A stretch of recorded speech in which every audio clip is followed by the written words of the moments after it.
Thank you. मैं आप सबके आभारी हूँ कि आप यहाँ आए and also grateful to those who have joined us online. Today we gather not only to celebrate the power of writing and creativity, but also to honor the legacy of Rama Mehta ji, whose vision continues to inspire women writers across languages. Friends, I'd like to take this opportunity to invite Ajay S. Mehta, trustee Rama Mehta Charitable Trust, to share a few words about the trust and to introduce our esteemed chief guest and speaker of the day, Kiran Rao ji.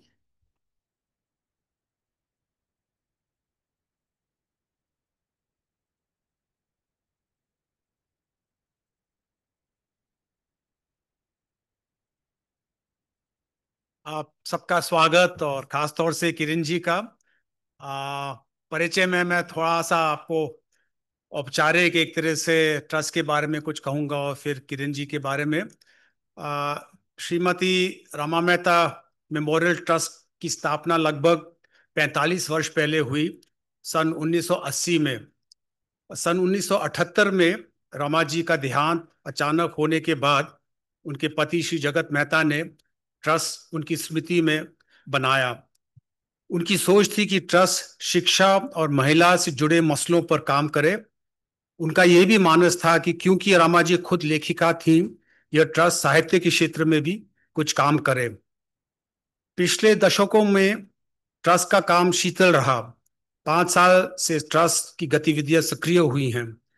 Trust ने महिलाओं के लिए एक writing grant programme शुरू किया और उसके साथ साथ हर साल माइनॉरिटी कम्युनिटी को शिक्षा की छात्रवृत्ति देने का मानस बनाया।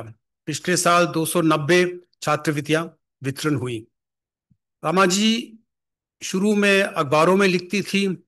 उन्होंने 2 सोशियोलॉजी की किताबें लिखी, the western educated Hindu woman and the divorced Hindu woman. इसके साथ साथ उनकी 3 नॉवेल्स भी प्रकाशित हुई, जिसमें से एक इनसाइड द हवेली को साहित्य अकादमी अवार्ड पुरस्कार मिला। सन 1923 में जन्मी रमा जी उत्तर प्रदेश में पली बड़ी। स्कूली शिक्षा नैनीताल में हुई, फिलॉसफी में एमए किया और बाद में अमेरिका में साइकोलॉजी की डिग्री हासिल की। कुछ समय के लिए उन्होंने भारतीय विदेश सेवा में भी काम किया। शादी के बाद आपने उदयपुर अपना घर समझा और कर्मभूमि भी। आपके लेखन का नजरिया पारंपरिक समाज और आधुनिक समाज के बीच में संतुलन बैठाने का था। आपका ध्यान विशेषकर महिलाओं की दुविधाओं पर रही। उनकी 3 नॉवेल्स में गरीबी के कष्ट और उनको शिक्षा प्राप्त करने के संघर्षों का वर्णन है। रमा जी अपने लेखन में आत्मिक संबंधों और इज्जत के आदान प्रदान को विशेष स्थान देती हैं। पिछले साल इसी मौके पर मीरा नायर मुख्य अतिथि थी और उनको सुनने का मौका मिला। उन्होंने अपनी कला यात्रा का अंदाज दिया और कहा कि वह अलग अलग सभ्यताओं से जुड़ी रही हैं। अमेरिका में, अफ्रीका में और भारत में उनका जन्म हुआ और यहीं पढ़ी थी शुरू में। उन्होंने कहा कि उनकी कोशिश रही है कि हर समाज की जो अच्छाइयां हैं और विकृतियां सच्चाई से पेश करने की रही। हमारा सौभाग्य है कि आज किरण राव जी मुख्य अतिथि हैं।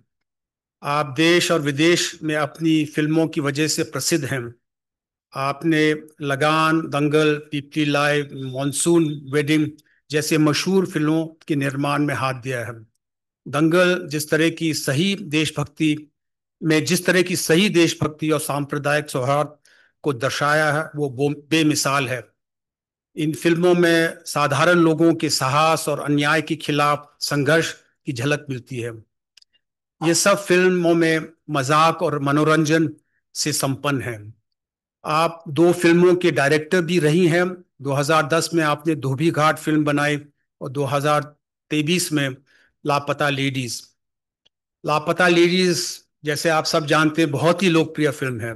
साथ ही उसे राष्ट्रीय और अंतर्राष्ट्रीय स्तर की प्रसिद्धि मिली है।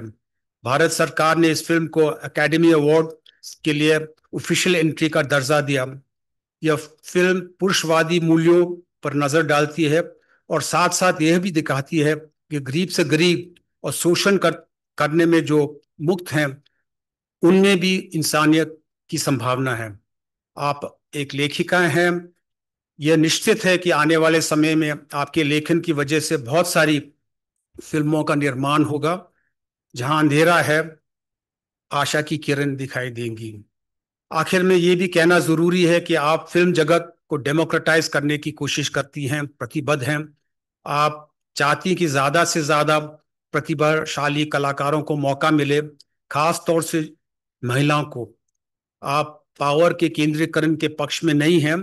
आप सामाजिक मुद्दों से भी जुड़ी हुई हैं, और आपने 2016 में पानी फाउंडेशन का निर्माण किया, जो महाराष्ट्र में पानी की संरक्षण पर काम करती है। आपका यहाँ आना और अमृता जी से वार्ता करना, रमा मेहता ट्रस्ट, उदयपुर शहर की निवासियों, महिला लेखिकाओं और अन्य लोग जो लाइव इस कार्यक्रम में जुड़े हैं, आपका आना बहुत बड़ी बात है हम लोगों के लिए। हम सब आपके आभारी हैं। धन्यवाद।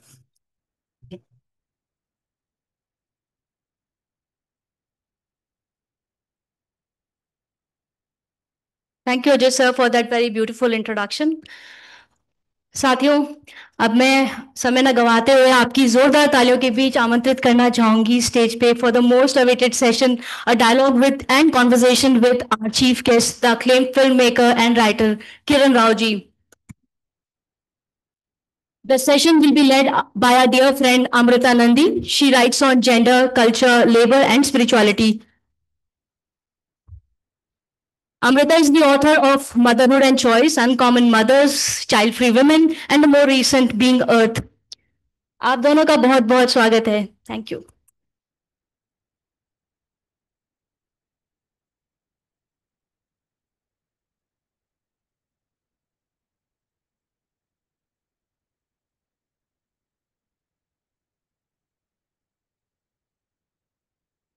चेक जी. नमस्ते. Hello everyone, thank you for having me. बहुत खुशी हो रही है यहाँ आप सबके साथ बैठ के बातें करने में. नहीं, नॉट वेरी वेल. हाँ, नो हो गया. Thank you, thank you. Kiran ji ने रमा मेहता ट्रस्ट को कहा कि वो भाषण नहीं देना चाहेंगी पर वो बातचीत करना चाहेंगी.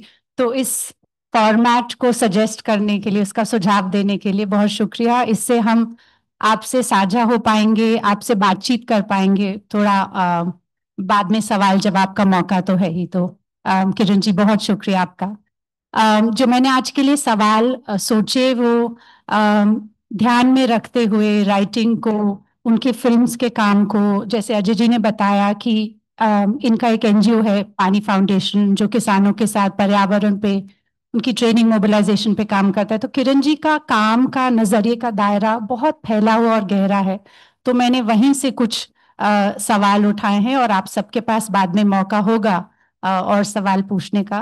तो पहले मैं अपने सवालों से शुरुआत करना चाहती हूँ. तो पहला सवाल किरण जी, ये जहन में आया कि एक तरह से हम सभी हर रोज लिखते हैं, अपने आप को दर्शाते हैं, प्रोजेक्ट करते हैं, अपनी बात करते हैं, अपनी बात कहते हैं. सेल्फ नरेशन जिसे बोल सकते हैं, सेल्फ अकाउंटिंग. अपनी स्क्रिप्ट, अपनी डायरेक्शन रोज करते हैं हर बातचीत में. फिल्म का काम, फिल्म का पेशा एक अलग तरह का है. तो क्या बचपन में कहानी सुनना कोई खास आपकी जिंदगी का हिस्सा रहा? ऐसा ऐसा क्यों सोचा कि ये इस तरह से लिखा जाए? दरअसल मैं कलकत्ता में बड़ी हुई और उस जमाने में फिल्में देखना बड़ी मुश्किल बात हुआ करती थी. फिल्म थिएटर में जाना नहीं होता था. लोगों को लगता था कि जो थिएटर्स में दिखा रहे हैं वो बच्चों के लिए शायद अप्रोप्रिएट ना हो. तो हम लोग ज्यादातर पढ़ते थे. हमारी एक्चुअली कहानियों का एक संबंध जो बचपन से है वो फिल्म से मिली है. और मैं बहुत एक्चुअली अपने पेरेंट्स की आभारी हूँ कि लाइब्रेरीज में हमारा जाना बहुत होता था और घर में हर वक्त किताबें लाई जाती थी, ना खिलौने कभी लाए, लेकिन किताबें जरूर आती थी। और इससे हमारी एक्चुअली एक तरह से सोच पे बहुत गहरा असर पड़ा, क्योंकि दुनिया भर के ऑथर्स हमने पढ़े, और स्कूल के पढ़ाई में भी लिटरेचर का एक बड़ा असर पड़ा हम पर। कविताएं और नॉवेल्स, एसेज, तो इमेजेस हमारी जिंदगी में थोड़े देर से आए। मैं फोटोग्राफी में बड़ा रुचि रखती थी, बचपन में भी मुझे फोटोग्राफ्स देखना पसंद था, लेकिन जब तक कॉलेज में आई, उस जमाने में एक्चुअली मीडिया स्टडीज नाम की कोई बैचलर्स डिग्री हुआ नहीं करती थी, तो मैंने लिटरेचर और इकोनॉमिक्स पढ़ी कॉलेज में। पर मेरी एक्चुअली रुचि थी थिएटर में। मैं बहुत पसंद करती थी ड्रामा, और बहुत एक्टिंग में रुचि लेती थी। तो कॉलेज के बाद मुझे लगा कि इससे कुछ मैं सोशल वर्क, मैं एक्चुअली डेवलपमेंटल इकोनॉमिक्स करना चाहती थी, और सोच इकोनॉमिक्स के बाद मैंने सोचा था कि मैं डेवलपमेंटल इकोनॉमिक्स में कुछ मास्टर्स करूंगी। लेकिन एक तरह से जो कला में रुचि रही मेरी, उसकी वजह से मुझे लगा कि कला के द्वारा कुछ अगर मैं कर सकूं तो शायद बेहतर रहेगा, क्योंकि उसमें मेरा दिल था। और लिखना एक्चुअली मैंने कभी सीरियसली लिया नहीं था। मैं स्कूल में लिखती थी क्योंकि लिखना पड़ता था, लेकिन कभी ऐसा, और कभी कविताएं लिख ली, कभी एसेज, लेकिन कहानियां लिखती नहीं थी। और एक्चुअली मेरे मास्टर्स डिग्री मैंने जामिया मिलिया इस्लामिया में एमसीआरसी का जो मास कम्युनिकेशन रिसर्च सेंटर में मास्टर्स जब मैंने किया, वहाँ एक्चुअली एक राइटिंग प्रोग्राम भी नहीं थी उस वक्त। They didn't have writing for film. तो मुझे एक्चुअली कोई ट्रेनिंग थी नहीं फिल्म लिखने में, ट्रेनिंग जो दी जानी चाहिए एक्चुअली, और आई थिंक अब उस कोर्स में शायद इंट्रोड्यूस हो गई है। तो actually I am a self taught film writer. तो आप सब कर सकते हैं, ये कोई डिग्री हासिल करने की बात नहीं है। मुझे लगा कि एक्चुअली जो थिएटर, आप सबने कभी ना कभी एक थिएटर तो देखी होगी, तो एक ब्रॉडली जो स्टोरी में 3 एक्ट स्ट्रक्चर होती है, ड्रामा में भी जो होती है, उस आइडिया को अप्लाई करके मैंने अपनी पहली फिल्म लिखी। हालांकि it's not a very 3 act structure film, but इसको धीरे धीरे मुझे अभी समझ आ रहा है कि कहानियों में बहुत दिलचस्पी है मेरी, लेकिन शायद मुझे ट्रेन्ड राइटर के साथ करने में जो मजा आता है, मैं लापता लेडीज में मैंने 3 बहुत ही अच्छे राइटर्स के साथ काम किया। तो शायद मेरी सफलता उसमें है कि मैं राइटर्स के साथ काम करके उनसे और भी अच्छा, आई थिंक, स्टोरीज लिख पाती हूँ उनके साथ। और एक्चुअली उन्होंने जो एक्चुअली कठिनाई का काम वो है कि एक्चुअली डायलॉग्स लिखना, to actually structure screen play, वो एक्चुअली मेरे screen play writer Sneha Desai और दिव्यनिधि शर्मा ने करी, और बिप्लब गोस्वामी ने लापता लेडीज की ओरिजिनल स्टोरी लिखी थी। क्योंकि आपने लापता लेडीज की बात छेड़ी है, तो लापता लेडीज में जेंडर की मानसिकता को बदलने का वो फिल्म बहुत ठोस काम करती है। और रमा मेहता जी की राइटिंग में, और हमारे साथ आज यहाँ जो राइटर्स हैं और जो राइटर्स जुड़े रहे हैं इस ग्रांट के साथ, उसमें इसी तरह के मुद्दे और इश्यूज उठते हैं, जिसमें जेंडर एक है, पर परंपरा, मॉडर्निटी की बात होती है, कल्चर की बात होती है। और ऐसी कहानियां, वो लापता लेडीज हो और बाकी हम सब जो लिखने की कोशिश करते हैं, ऐसी कहानियों के लिए शायद एक नर्म दिल और एक बहुत ही पैनी नजर बोलते हैं उसे, शार्प विजन और गेज की मुझे लगता है ऐसे जरूरत पड़ती है इस तरह के मुद्दे उठाने के लिए। तो लेखन की कला में रूह का, कॉन्शियंस का कितना हाथ रहता है और कितना रहना चाहिए, sort of without being very didactic about it। तो वो आप आप कैसे निभाती हैं? तो क्या आर्टिस्ट की, राइटर्स की ये जिम्मेवारी बनती है कि वो हमारे घाव भरें, हमारी उम्मीदों को जगाएं? हाँ, इस तरह के माहौल में खासकर उम्मीद को जगाए रखें। सो रू, कॉन्शियंस एंड राइटिंग।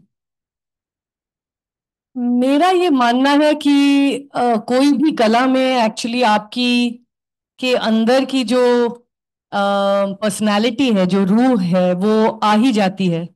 वो किसी तरह आप एक्सप्रेस कर ही देते हैं। जब आप कुछ भी आर्टिस्टिक करना चाहें, तो अगर आप अच्छी आर्टिस्ट हैं तो आपके अंदर की जो रूह है वो उभर कर आ ही जाती है। और मोस्ट ज्यादातर राइटर्स एक्चुअली ये सोचकर नहीं निकलते हैं कि कोई मकसद नहीं रहती है यूजुअली कि हम इस सब्जेक्ट को लेकर हम बदलाव लाना चाहते हैं। कभी कभी होती भी है, लेकिन एक अंदर की बात होती है।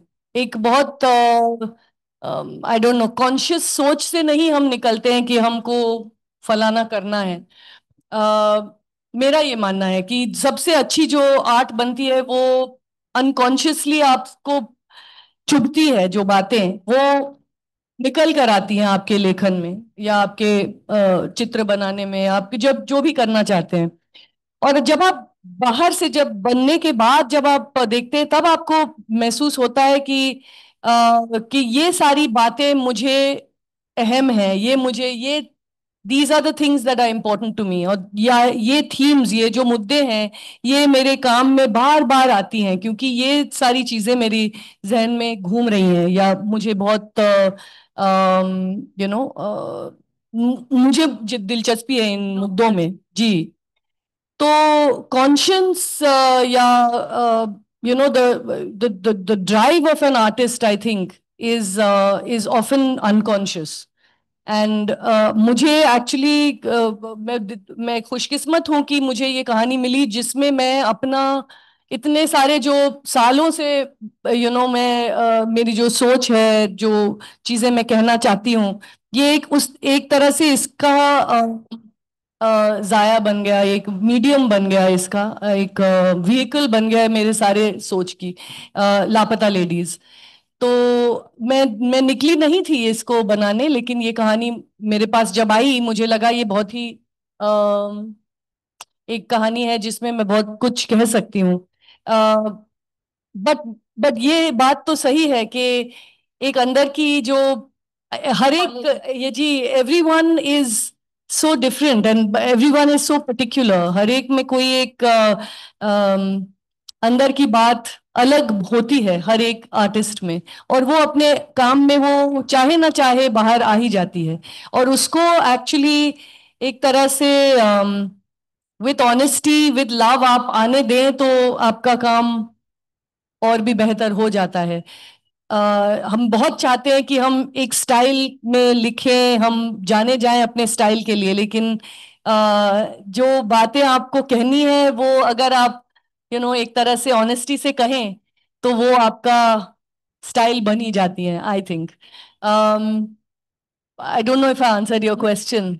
या आपका दूसरा सवाल क्या था? जी। हाँ।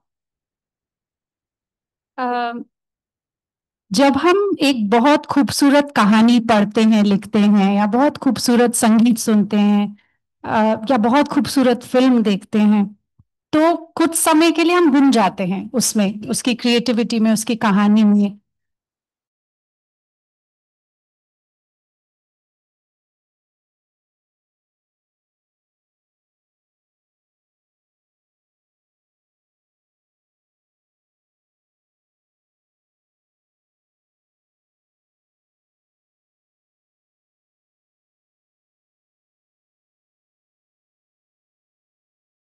थोड़ी वक्त के लिए अलग कर दे, तो like an expanded sense of awareness.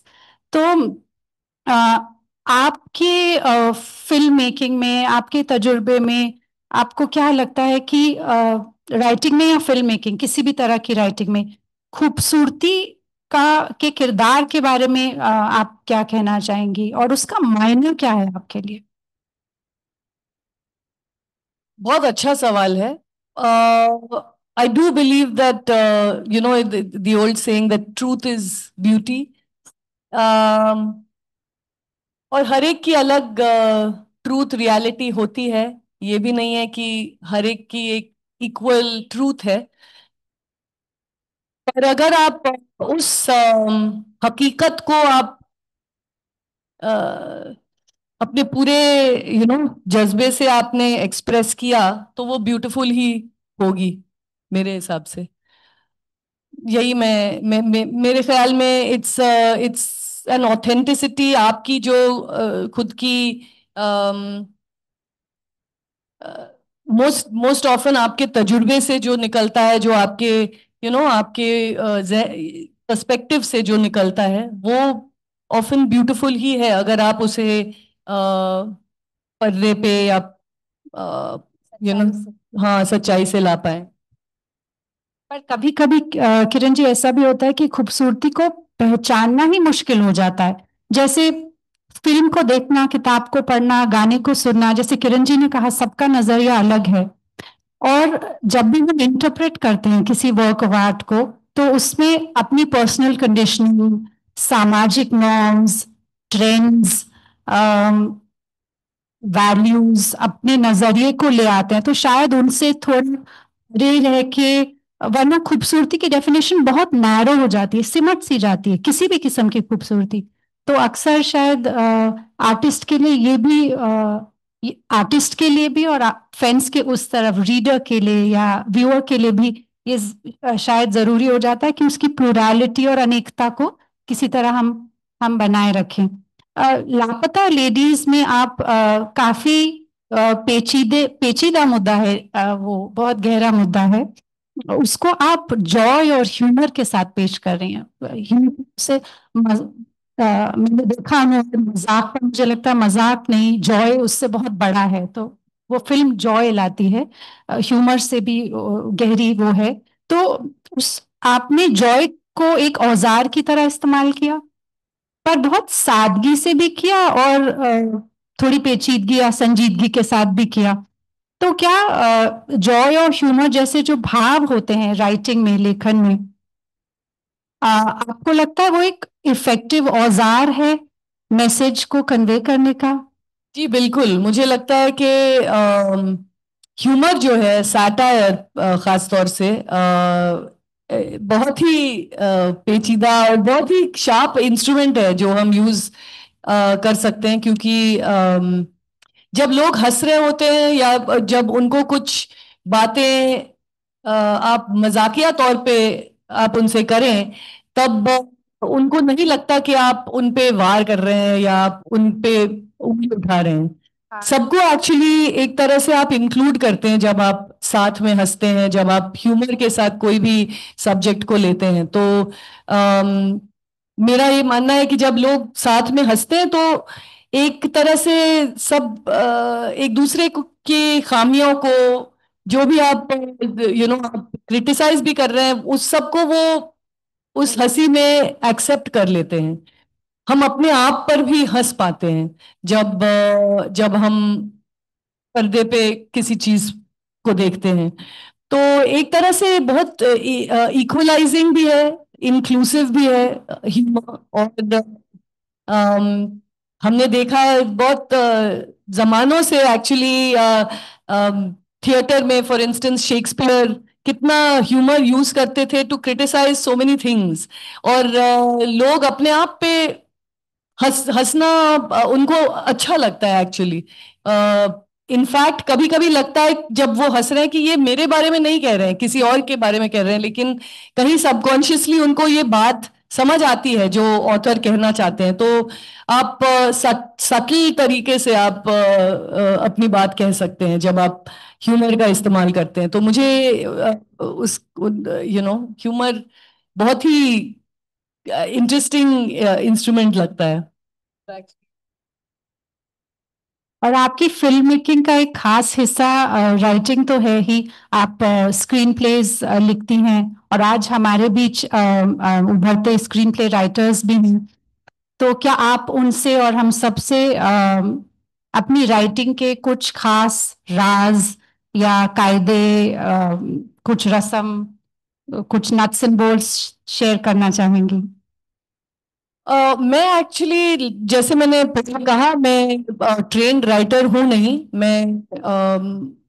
मैं लिखती हूँ, लेकिन अपने ही स्टाइल में लिखती हूँ।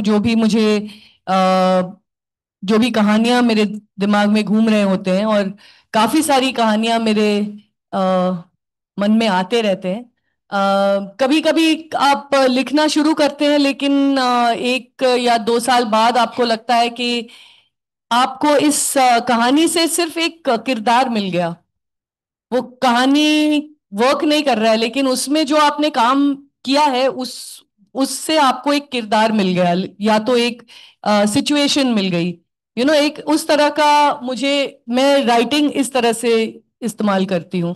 क्योंकि कभी 4-5 कहानियों पर जब मैं काम कर रही होती हूँ, जो मैं करती हूँ फिल्म्स में, 10 साल जो मेरे पहले और दूसरे फिल्म के बीच में मुझे लगा, मैंने एक्चुअली बहुत सारे छोटी छोटी कहानियां लिखी। छोटी नहीं, लेकिन आइडियाज लिखे, जो फिल्म्स में मैं डेवलप कर रही हूँ। और उस दौरान कुछ ऐसी कहानियां भी थी जो पता नहीं वो कभी बनेंगी कि नहीं, लेकिन अब जब देखती हूँ तो उससे मुझे, जैसे मैंने कहा, कुछ कुछ मिल ही जाता है। तो लिखने का मैं एक तरह से अपने ही आइडियाज को रिफाइन करने में प्रैक्टिस के लिए करती रहती हूँ। क्योंकि स्क्रीन प्ले राइटिंग एक अलग ही किस्म की, आई डोंट नो, क्राफ्ट है। क्योंकि उसमें एक तरह से, do you mind if I switch to English? Anyone? So, in writing screenplay, what tends to happen is that because of the, sort of structured way in which you have to write a screenplay, a lot of the fun of developing the story goes out of it. You're so involved with scene breaks and character arcs and things like that, which when you're writing a novel or a story of any kind, you don't have to actually think about. I mean, you do, but not quite the same way. So I tend to write without writing in screenplay format first. I just write as a story as it flows, and I try to be as visual as possible when I'm writing. And I mean, I don't really have any writing rituals or habits as such, but I feel very much like a notebook helps immensely, because you never know when your ideas are going to strike you. And I have a lot of notebooks in which I sort of jot down ideas, research, sort of allied concepts and things that can help, characters, people I would have seen on a flight or encountered somewhere, that I can show in the course of the story. So I don't write quite like, how writers would sit down and do it every single day, and I should.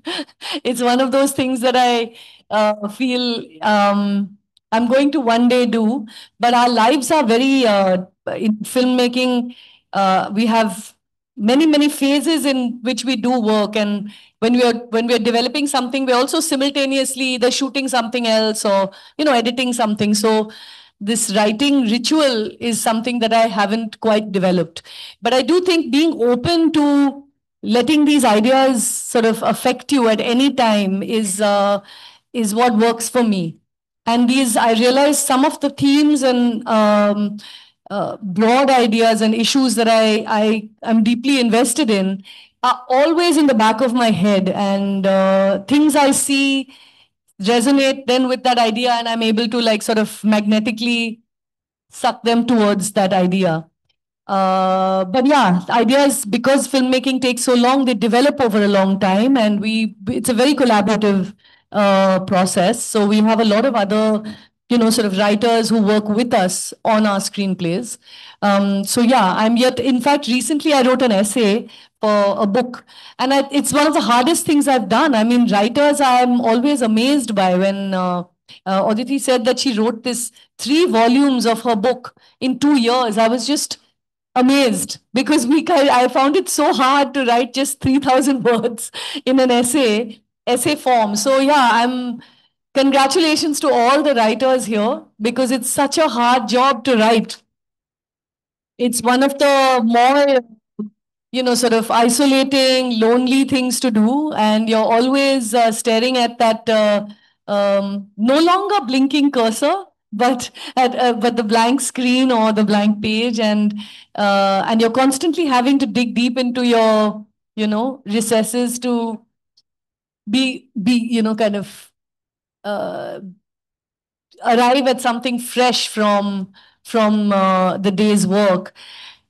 The other thing I also feel, which I think is really important, and I do this because I keep, like I said, keep writing, whether it's in a notebook or anywhere else, I keep writing. And I feel like writing is a bit like a tap, If you, when you first open that tap, you kind of have like, the kind of rusty bits that were in the tap come out first. And you have to just keep going because you kind of get put off by that, sort of brown water that comes to begin with. And then, once you just keep writing, it's a flow that you kind of are carried along in. And that's the whether it's good or bad, you just flow along with it and arrive at where you're ready to then share it with the world, I think. मैं थोड़ा सा अनुवाद करूंगी संक्षिप्त में। इन्होंने कहा कि ये राइटिंग रोज नहीं करती हैं जिस तरह की शायद राइटिंग यहाँ के राइटर्स करते हैं, करना चाहती हैं पर कर नहीं पाती, उनकी साइमल्टेनियसली कई आइडियाज पे काम हो रहा है, शूटिंग हो रही है। और ये एक नोटबुक जरूर रखती हैं जैसे आप सब रखते होंगे, और उसमें नोट्स लिखती हैं, और ये आइडियाज बहुत साल लेते हैं डेवलप होने में। जब आइडिया आता है फिर लिखी जाती है, फिर कब बनती है, तो बहुत लंबा प्रोसेस रहता है। और उस बीच में भी अगर कुछ आइडियाज आते हैं, और आइडियाज जैसे जब हम एक नलका खोलते हैं तो शुरू में कुछ काला या ब्राउन सा पानी आता है, रस्टी सा, और फिर धीरे धीरे वो खूब बेहतर फ्लो करता है। और किरदार रोजमर्रा की जिंदगी में कभी कोई दिखा मिला, किसी से बात करी, कुछ एनकाउंटर्स, तो वहां से आइडियाज आते हैं, उनको नोट करती हैं। I think that's about it. मैंने बोला पर थोड़ा ही बोल पाई। तो, आपने अपनी दोनों फिल्म्स की अभी बात करी किरण जी, आपकी फिल्म्स दो, मैं धोबी घाट और लापता लेडीज की बात कर रही हूँ। उसमें जो खास किरदार हैं इन दोनों फिल्म्स के, वो हम सभी की तरह कुछ ना कुछ तलाश रहे हैं, किसी चाह के पीछे जा रहे हैं, इस उम्मीद में कि हमें वहां खुशी मिलेगी। पर काफी फर्क है इन दोनों फिल्म्स में, काफी समय भी है। इन दोनों की जॉनर्स अलग हैं, प्रकार अलग हैं, इनकी शैली अलग है, इनके संदर्भ अलग हैं, रूरल हैं, अर्बन कैरेक्टर्स हैं। और तो इन दोनों फिल्म्स का ये जो फर्क है, क्या ये कोई सफर की झलक है, या जिंदगी और फिल्म की एवोल्यूशन होती है? हम भी अपनी राइटिंग को, जब पुरानी राइटिंग को देखते हैं, हमें भी ऐसा लगता है कि अच्छा तब ऐसा लिखा और ऐसा सोचा, ऐसा एक्सप्रेस किया। तो ये दोनों फिल्म्स में जो फर्क है और थोड़ा स्ट्राइकिंग डिफरेंस भी है, क्या ये उस तब्दीली या एवोल्यूशन को झलकाता है आपके अपने विचारों में, या स्टाइल?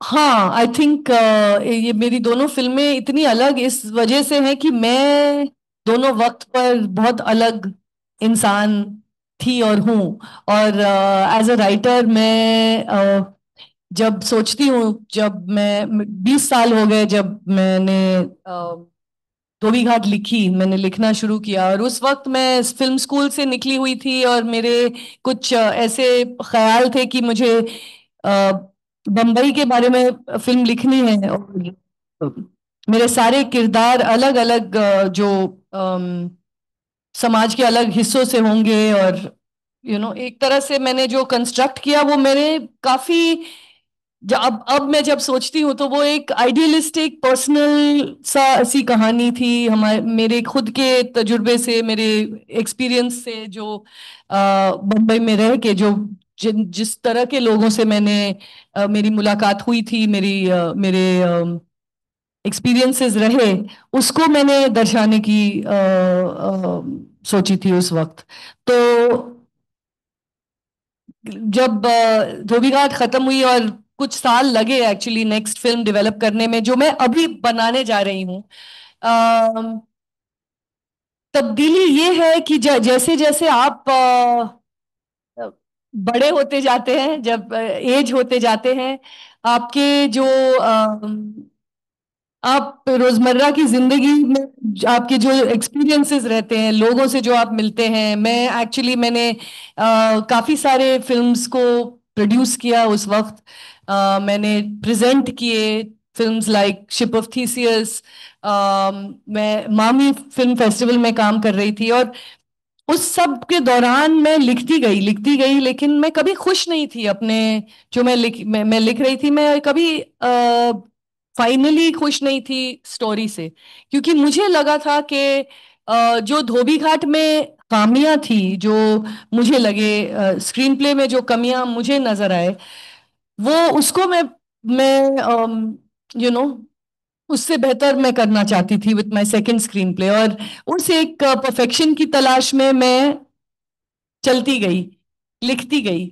और अब मैं जब देखती हूँ, मैं सोचती हूँ कि जो मैंने लिखा वो बुरा नहीं था, अच्छा ही था, और उसको मैं शायद अब बनाने जाऊंगी और जा रही हूँ।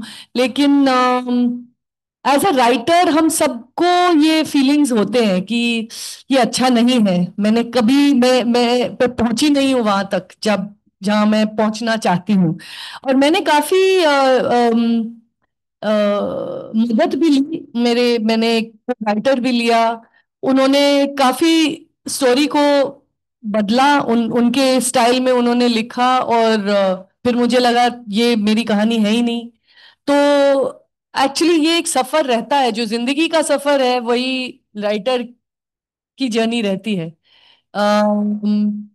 और इसीलिए मैं सोचती हूँ कि जब 2018 में मुझे लापता लेडीज की स्क्रिप्ट दी गई, आमिर को मिली थी एक राइटिंग कंपटीशन में, और जब मैंने वो कहानी पढ़ी तो मुझे लगा कि मुझे मिल गई वो कहानी जो मैं करना चाहती हूँ। क्योंकि मैं धोबी घाट के बाद मुझे लगा कि मैं एक ऐसा कहानी बनाना चाहती हूँ जो सबको पसंद आए और जो सब तक पहुंचे। क्योंकि धोबी घाट ऐसे थोड़ी सी नीश फिल्म थी, थोड़ी ऐसी फिल्म थी आर्टिस्टिक, जो सिनेमा में कम दिन चली, कम लोगों को पसंद आई, एक तरह से आर्ट हाउस फिल्म थी। तो मुझे एक्चुअली उससे अभी बड़े पर्दे पे बड़े सिरे से करना था, और लापता लेडीज तब मिली। तो जो कहानियां मैं लिख रही थी उस दौरान, मुझे अब भी वो कहानियां बहुत ही पसंद हैं। क्योंकि अब ऑफ कोर्स जब मैं देखती हूँ तो सारी कहानियों में औरतें, मुझे औरतों के की जिंदगी मुझे बहुत इंटरेस्टिंग लगती है, अलग अलग समाज के दर्जों से। और उसे मैं दर्शाने में इंटरेस्टेड हूँ। तो मेरी सारी कहानियों में अलग अलग किस्म की औरतें हैं और रहेंगी।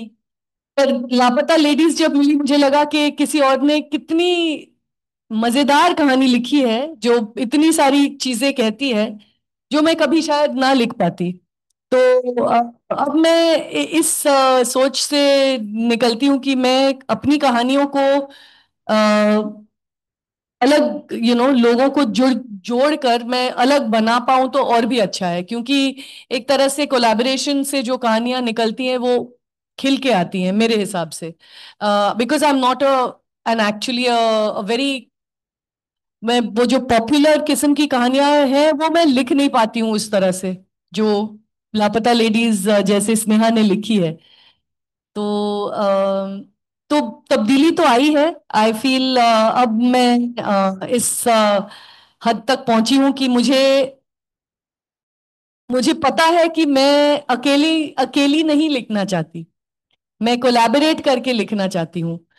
और अपनी खामियों को पहचानती हूँ, अपने एबिलिटीज को भी जानती हूँ। क्योंकि मुझे कहानी की परख है, मुझे आइडिया है कि मुझे क्या पसंद है। मुझे जो ओरिजिनल कहानी है, जो मैं कह रही थी कल, जो ओरिजिनल लापता लेडीज की स्क्रिप्ट है और जो फाइनली बनी, स्टोरी जो थी उसमें मेरा थोड़ा बहुत हाथ है शेप करने में, हालांकि मैंने एक भी उसमें लफ्ज लिखा नहीं।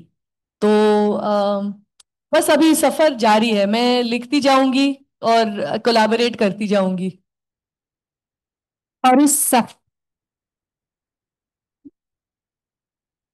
सफर और इस तब्दीली का एक सबसे नया बिंदु है। किरण जी ने एक फिल्म को अभी सपोर्ट किया है, ह्यूमंस इन द लूप। काश वो फिल्म यहाँ उदयपुर आए और हम दिखाएं इधर। ह्यूमंस इन द लूप एक जैसे इन्होंने कहा, इनकी इनकी नजरिया बदल रहा है। तो ह्यूमंस इन द लूप कहानी है जो अरण्य अरण्य सहाय। अरण्य सहाय ने लिखी भी है और निर्देशित भी करी है। और उस कहानी में बहुत ही कटिंग एज कहानी है ये। उसमें आदिवासी नजरिया और एआई, आर्टिफिशियल इंटेलिजेंस का सामना है।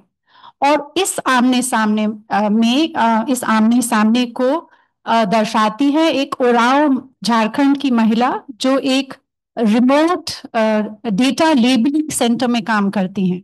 She is a single mother.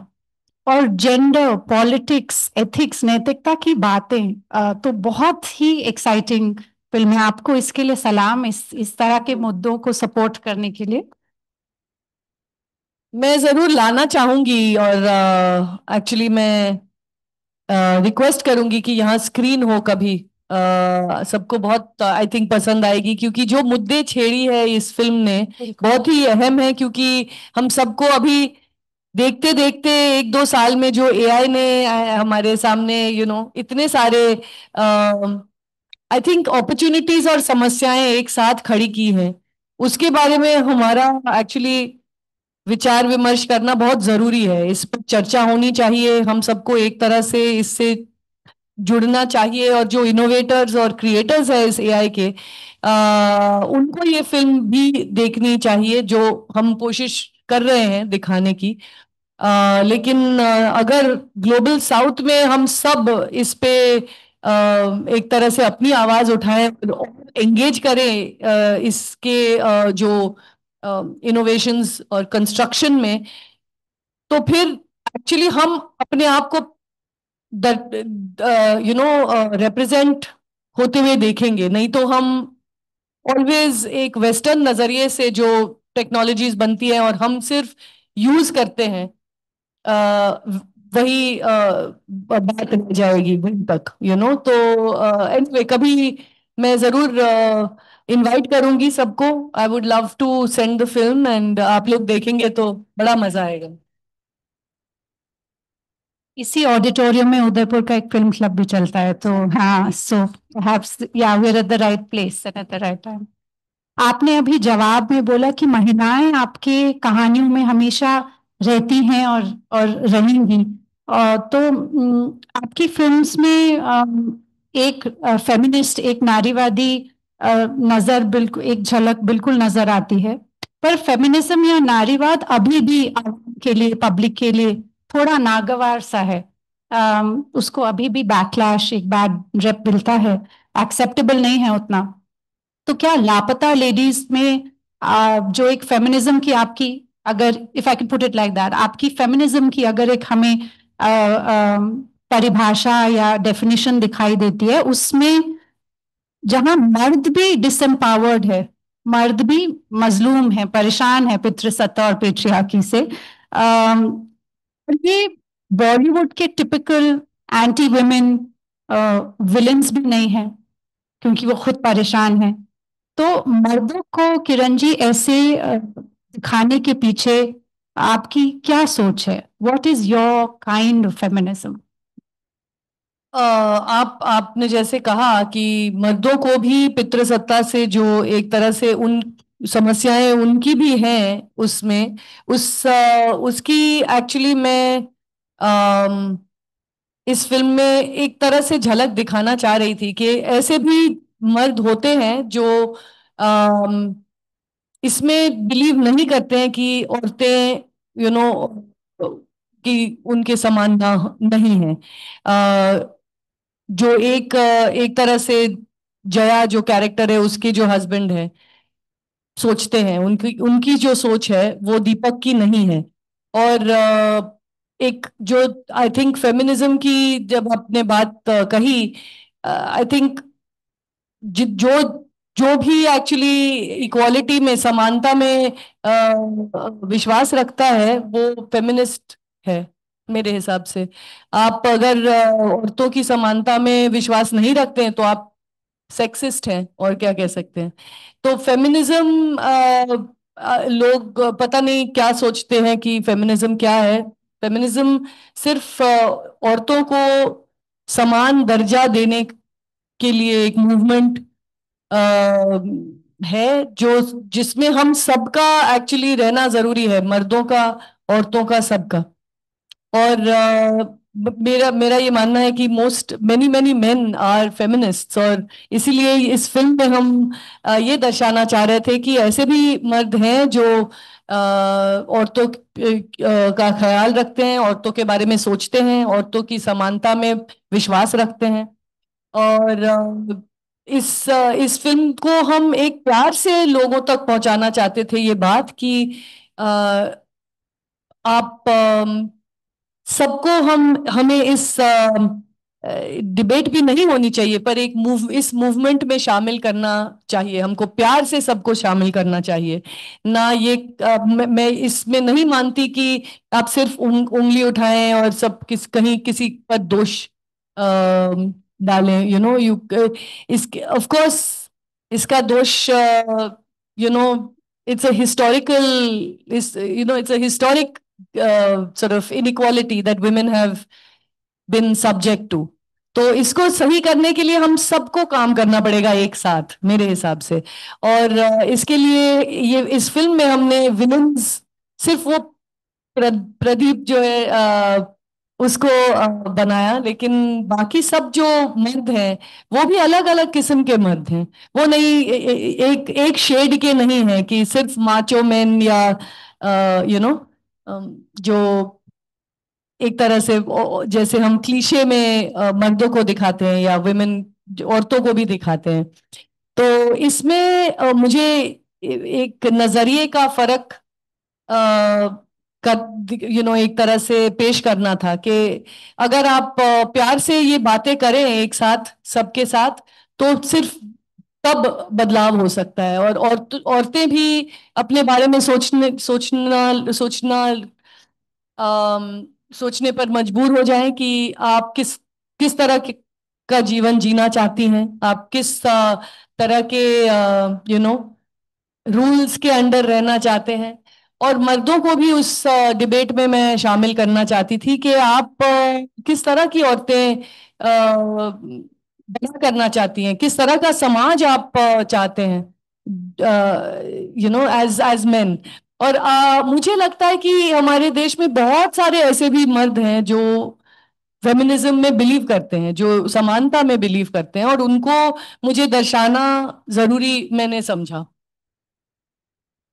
और बहुत अच्छे से ये किरदार जो मेल किरदार है आपकी फिल्म लापता लेडीज में, वो टॉक्सिक मैस्कुलिनिटी या मर्दानगी जो एंटी वुमेन है, उस जैसे आपने कहा बहुत बढ़िया शेड्स हैं, तो बहुत ऑथेंटिक एक एक पिक्चर मिलती है।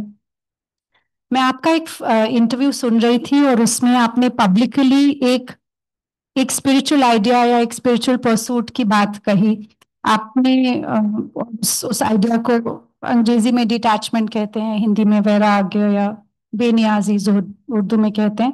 तो आपने कहा कि काश में सब कुछ छोड़ छाड़ कर, खासकर सबकी हम औरतों से घर पे जो जरूरतें रहती हैं, we're always needed right by family, तो काश मैं वो सब छोड़ छाड़ कर जा पाऊं। और शिप ऑफ थीसिस जिस फिल्म से आप जुड़ी हैं, बहुत ही बेहतरीन फिल्म। वो इस तरह के बहुत ही दिलचस्प फलसफे के थोड़ी करीब आती है, अलग फलसफे हैं पर करीब आती है। तो एक सबक अगर हम उस फिल्म से निकाल सकते हैं, ना apologise for being reductive here, वो ये है कि हम इंसान अक्सर गलती करते हैं ये जानने में कि हमारी खुशियां हैं किधर, किस रास्ते आती हैं, और हम शायद अलग रास्ते चल पड़ते हैं।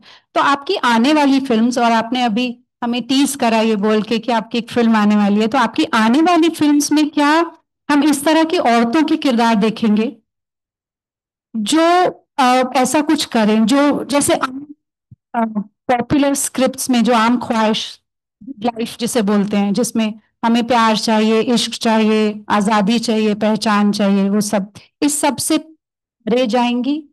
या आपको लगता है कि इस तरह की जो अंदरूनी आजादी की बातें हैं या इनर लिबरेशन की बातें हैं, वो अभी बड़े पर्दे पर अभी मासिस के लिए नहीं है, ये थोड़ा इलिटिस्ट सा आइडिया है, प्रिविलेज सा डिस्कोर्स है, जबकि बेचैनी और तकलीफ तो सभी का जिंदगी का हिस्सा है? So where are you placed in this spectrum? दरअसल जब मैंने लापता लेडीज की पहली कहानी सुनी तो मुझे एक्चुअली अजीब सी खुशी हुई कि दो लड़कियां एक्चुअली ट्रेन से उतरकर कहीं अलग नई जगह जाने मजबूर हो रही हैं, यू नो। औरतें खासतौर से एक्चुअली ट्रैवल भी कम करती हैं, बाहर भी कम जाना होता है उनका, आज़ादी मिलती नहीं है लड़कियों औरतों को घूमने की, एडवेंचर्स पे जाने की, कि आप सब छोड़ छाड़ के चली जाएं। मैं जब ट्रेन से सफर करती थी तो अक्सर ये सोचती थी कि कभी कभी ट्रेन बीच रास्ते रोक देते हैं ना, कुछ पता नहीं सिग्नल की वजह से या जो भी है, और मैं ऑलवेज मेरी ये एक डे ड्रीम हुआ करती थी कि अगर मैं यहाँ उतर के चली जाऊं तो क्या मिलेगा बाहर। और जब ये कहानी मिली मुझे लगा वाह, ये लड़कियां वही कर रही हैं, ट्रेन से उतरकर उनको कुछ आइडिया नहीं है कहाँ जा रही हैं, और एक तरह से एक मौका है कुछ नया अपने बारे में सीखने के लिए। तो मैं मेरी कहा एक्चुअली आने वाली फिल्मों में तो आप देखेंगी इतना औरतों का डिटैचमेंट की बात नहीं होती है इतनी। इट्स वो फिल्में अलग हैं, सामाजिक सॉर्ट ऑफ एक तरह से अलग पहलू दिखाने की कोशिश है। बट बट मुझे लगता है कि औरतों को ये आजादी ले लेनी चाहिए अपने लिए, ये जो वक्त वक्त पर आप अपने बारे में, एक्चुअली मुझे लगता है कि औरतों को वक्त वक्त पर नहीं, पर अहम बात ये आप अपने लिए रखें कि अपने बारे में सोचें, अपने बारे में सोचें, क्योंकि औरतें खास तौर से सबके बारे में सोचती हैं, और अपने बारे में आखिरी जब जब लाइट ऑफ करके सोने पे जब नौबत, जो बेड पर सोने की जब नौबत आती है, तब आप अपने बारे में, अपने ख्याल के बारे में सोचती हैं। तो ये मुझे अब मेरी मेरी मेरी ये इस फिल्म बनाने की का यही मकसद था कि लड़कियों को और औरतों को एक तरह से एनकरेज करें कि आप एडवेंचर्स, आप ऐसे तरह के अलग अलग नो अपनी जो परस्यूट्स ऑफ हैप्पीनेस हैं आप परस्यू करें, आप अपने जो ड्रीम्स हैं उनको फॉलो करें। कभी कभी फैमिलीज को आपको डिसअपॉइंट करना ही पड़ेगा, लोगों के एक्सपेक्टेशंस को आपको डिसअपॉइंट करना पड़ेगा अगर आप अपने आप को खुश करना चाहती हैं तो आप अपने बारे में पहले ही सोचें, सबके सबसे पहले।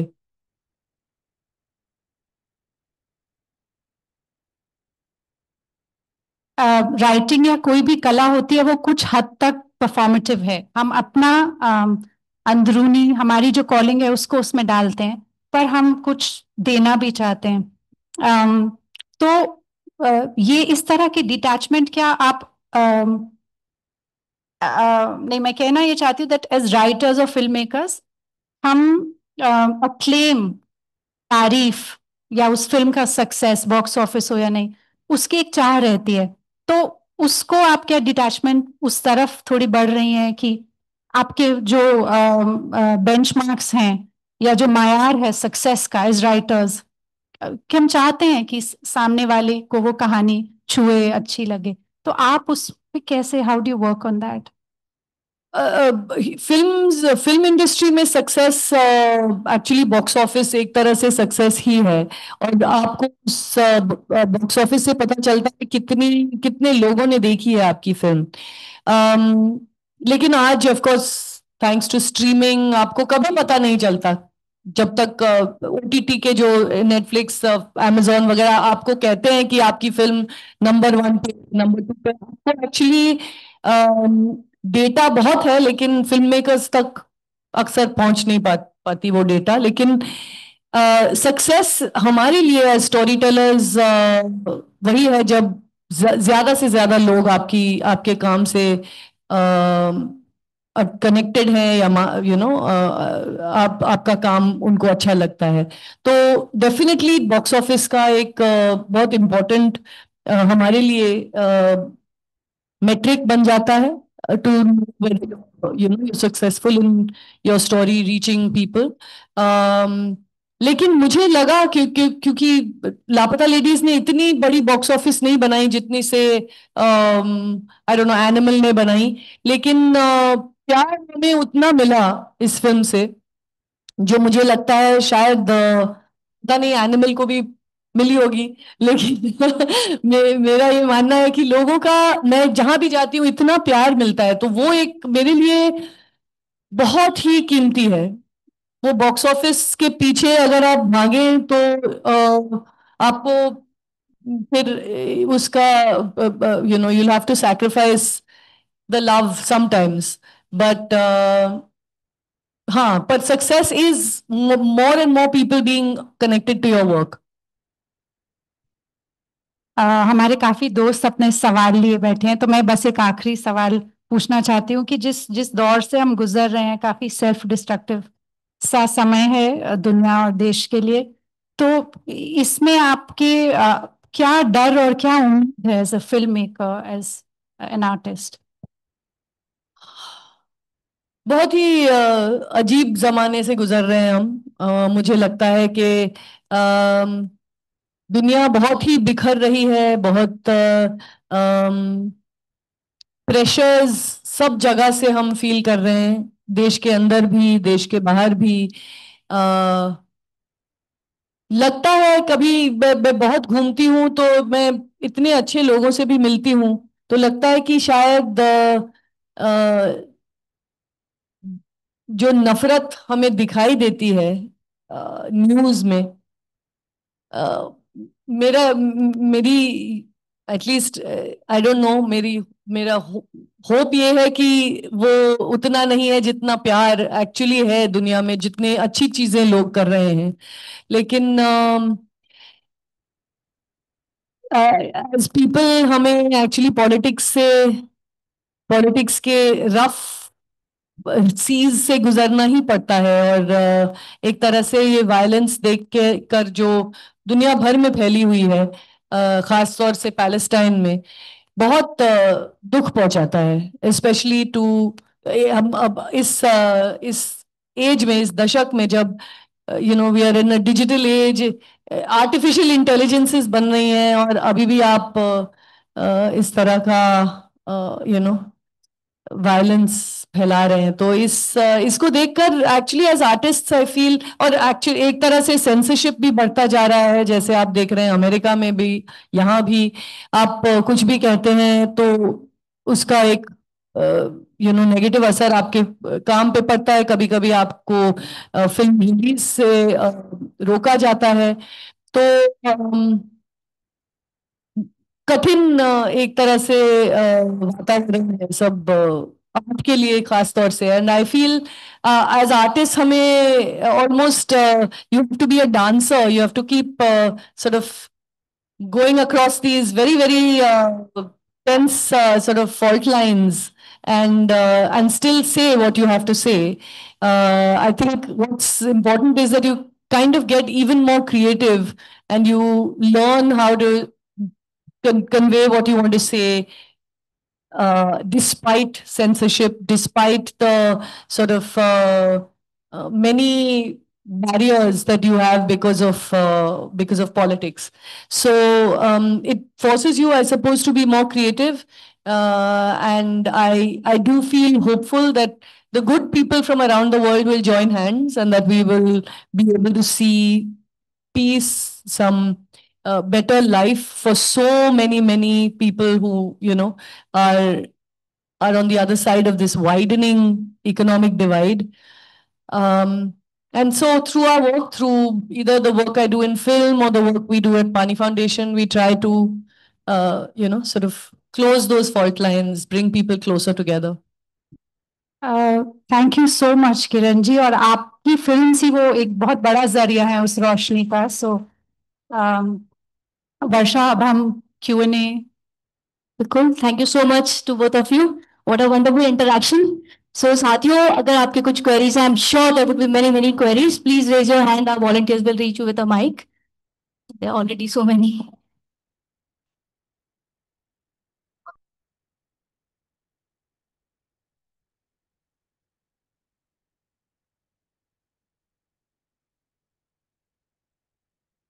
Hello, ma'am. I just want to ask about Kiran Rao, the reader. What is your reading list? How do you pick a book? वाह, व्हाट अ क्वेश्चन. एक्चुअली बहुत साल बीच में गुजरे जब मैं पढ़ती बहुत कम थी, and I am happy to say that I am back to reading. I mostly read fiction. I don't read non fiction a lot. I'm I suppose I like all kinds of authors, but I look a lot for women's writing across the board.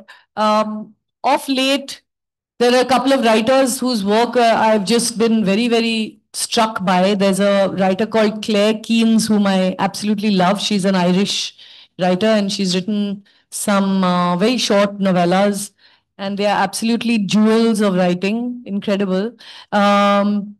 But I read quite widely. One of my favorite writers is Ursula Le Guin, who wrote a lot of what we now call predictive fiction, speculative fiction, which is science fiction basically, or fantasy science sort of fiction, and lots of different kinds of fiction writing. I'm really interested in stories from everywhere. Yeah. नमस्ते किरण जी. हमने आपकी बात का ladies बताई और बाहर के लोगों ने कनेक्ट किया. मेरा सवाल है कि क्या आपको लगता है कि साहित्य कला के क्षेत्र में आज भी लेखकों की सामाजिक पृष्ठभूमि के आधार पर उनकी रचनाओं को अलग महत्व दिया जाता है? क्या कभी पिछली पृष्ठभूमि से आने वाले लेखकों की आवाज कम सुनी जाती है, जबकि प्रभावशाली पृष्ठभूमि के लोगों की क्या बात ज्यादा उभर कर आती है? एक्चुअली आज के डिजिटल एज में लेखन ही पता नहीं, कहते हैं कि reading is back, and the idea of like reading people with new ideas is back. लेकिन देखा जाए तो जो हमारी राइटिंग हिस्टोरिकली है, हम खुद पढ़ नहीं पाते हैं बिकॉज ट्रांसलेशंस कम हैं. बुक्स इतने इजीली मिलते नहीं हैं. ऑफ कोर्स अब ई बुक्स लोग पढ़ने लगे हैं, लेकिन जो आज की जो पीढ़ी है वो मोस्टली सोशल मीडिया पर बुक्स ढूंढती है, या फिर सिर्फ इन्फ्लुएंसर्स की बातें सुनते हैं और पढ़ते बहुत कम है. तो आई थिंक जो हमारी, if I understand the question right, जो हिस्टोरिकली जो पुराने हमारे ऑथर्स हैं, अगर हम किसी तरह से इन सबको ट्रांसलेशन में अवेलेबल बनाएं तो लोग शायद ज्यादा पढ़ें. क्योंकि आज के जमाने में I don't know how many people read. Even I find it hard to read full novels in Hindi. I can read, हालांकि I'm sure there are many millions of people, लेकिन कितना अवेलेबल है, कहाँ अवेलेबल है, किस तरह से आज के जो लेखक हैं कहाँ अपने बुक्स रखते हैं. Where are the bookshops? Bookshops are disappearing from what I hear. So I think we have to keep making reading relevant by having more interactions with authors, having, making authors more popular on social media. I mean, I've realized that that's now become one very important thing for any kind of art form, is your ability to connect on social media with a wider audience so that they know where to discover your work. So ये I think एक चुनौती है हम सबके सामने, to actually be able to find the work that we ought to be reading or we should be discovering.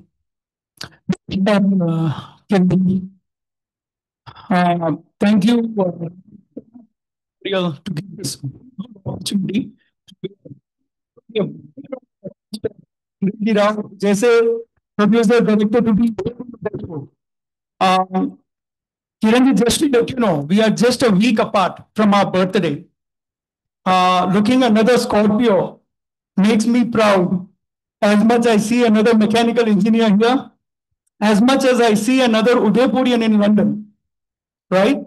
As Kiran ji आप mention किए थे, ladies को भी explore करना चाहिए adventures में. Yes, I fully support that, and every lady should explore, except let their husband not end up in the police station for a repeated last. So anyway, jokes apart, मेरा question ये है किरण जी की, अगर आप एक singer को ले लीजिए, डांसर को ले लीजिए, या an actor and a producer, सबके प्लेटफॉर्म्स मिल चुके हैं आज की तारीख में. How live shows, OTT channels वगैरह वगैरह वगैरह. मेरा एक पर्सनल जवाब क्वेश्चन ये था कि my wife, she is a superb artist, okay, she does a lot of art work and all that. एक आपकी जो उसकी भी एक इमेजिनेटिव होती है, some imaginations that they want to portray into a film or something. How can producers and directors like you bring that art का जो imagination है, art की जो एक पूरी इंडस्ट्री है, पूरी painting and all that, how can that come on screen and how can that play a role? That's my question.